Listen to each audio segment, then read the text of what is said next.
पर डंका बजा रही है तो वो केवल भारत की है। तो निश्चित रूप से जब विश्व के अंदर इसकी चर्चा हो रही है तो पाकिस्तान तो एक छोटा सा पार्ट है।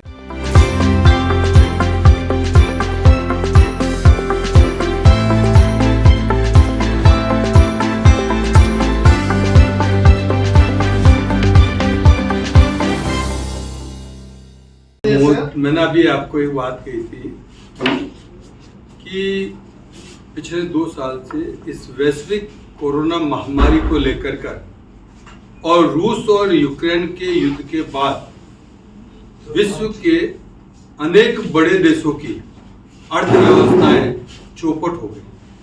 जिनका डंका कभी पुजिस्ता था, वो चाहे चीन हो, चाहे वो अमेरिका हो, चाहे फ्रांस हो, चाहे ब्रिटेन हो, चाहे कोई हो, लेकिन इस कोरोना ने सबकी व्यवस्थाओं को चरमरा दिया।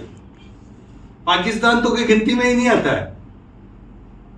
लेकिन इस सारी वैश्विक महामारी के बावजूद भी एकमात्र हिंदुस्तान ऐसा देश है जिसकी अर्थव्यवस्था की सफलता का डंका पाकिस्तान तो कोई सामने आती ही नहीं है। विश्व में विश्व के हर देश में बज रहा है और विशेष रूप से अमेरिका, ब्रिटेन, फ्रांस, ये सारे लोग तो डंके के साथ ये मान रहे हैं कि मोदी जी के नेतृत्व में भारत की जो इकोनॉमी है तीव्र गति के साथ प्रगति कर रही है और विश्व की इकोनॉमी पर डंका बजा रही है तो वो केवल भारत की है।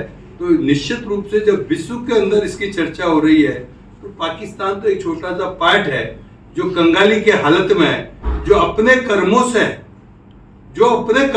कंगाली की हालत में, जो अपने आप को गुमान था, जो हैकर थी, वो सारी की सारी उसकी पलीता लग गया है। अब तो वहां की पाकिस्तान की जनता भी मान रही है कि मोदी जी की रीति और नीति और मोदी जी का विजन वो ही देश के सबके लिए कल्याणकारी है, विश्व के लिए कल्याणकारी है।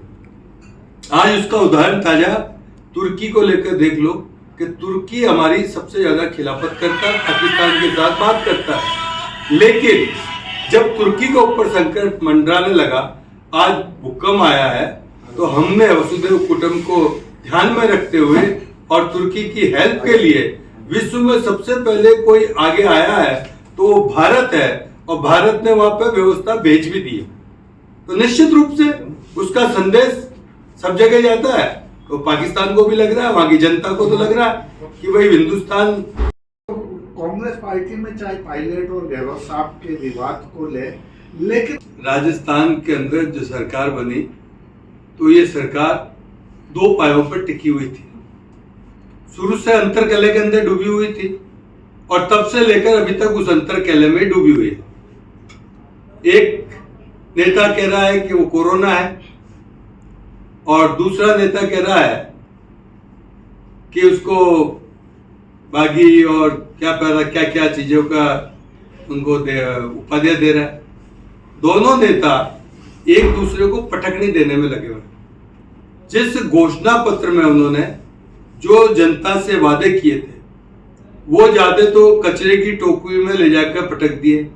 चाहे वो किसानों के ऋण माफी का विषय हो, चाहे बेरोजगारों को रोजगार देने की बात हो, चाहे उनको भत्ता देने की बात हो, चाहे आम आदमी को बिजली की दरें नहीं बढ़ाएंगे वो कहने वाली कांग्रेस पार्टी हो, और चाहे परीक्षाओं में धांधली नहीं होगी और भ्रष्टाचार नहीं होगा, जीरो टॉलरेंस होगा, लेकिन सबके अंदर ये सरकार फेल साबित हुई है और इस सरकार नाम की कोई चीज नहीं है।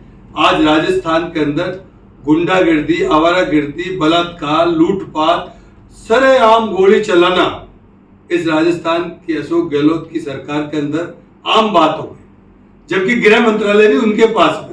और ये बात मैं नहीं कह रहा हूं, ये बात उनके विधायक और उनके वरिष्ठ नेता स्वीकार कर रहे हैं मीडिया के सामने कि भ्रष्टाचार है और ये सरकार जब वीक होती है तभी पेपर लीक होता है, इसलिए पेपर लीक हो रहे हैं।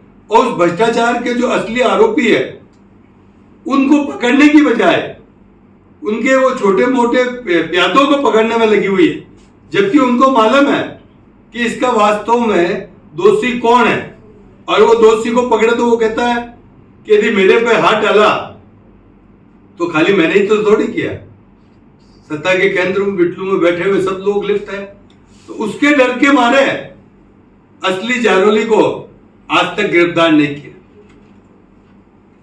ये सरकार कुछ दिनों की मेहमान है। अब चाहे लोक लुभावना बजट दे दे, कुछ भी कह दे, जनता उसमें आने वाली नहीं है। उनको, जनता को ये मालूम है केंद्र की नरेंद्र भाई मोदी जी की सरकार जो विकास के अंदर विश्वास रखती है, जो काम के अंदर विश्वास रखती है, देश के उत्थान में विश्वास रखती है, और दूसरी तरफ कांग्रेस है जो उनके नेता है वो ये कहते हैं कि हाथ से हाथ जोड़ो